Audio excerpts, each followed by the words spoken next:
Давным-давно жил на свете старик. Вот, пришло время старику умирать. Позвал он сына и говорит ему: Нечего мне тебе в наследство оставить, сынок, кроме своих башмаков. Всегда бери их с собой, они тебе пригодятся. умер отец, и остался Джагит один. Решил он пойти по белому свету, счастье искать. Надел Джагит башмаки, а они сами идут по дороге. Идет Джагит, радуется, танцует. Попался ему навстречу один человек. Наверное, дело тут в башмаках.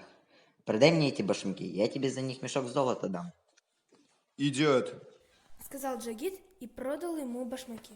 Стоило тому человеку надеть башмаки, как вдруг ноги у него сами побежали. Он бы рад остановиться, да ноги не слушаются. С большим трудом ухватился за какой-то куст. Скорее скинул с ног башмаки и говорит. Забери свои башмаки, они у тебя заколдованные. И пустился на утек. А Джагит кричит ему вслед. Постой, да ты забыл забрать свое золото. Но тот от страха ничего не услышал.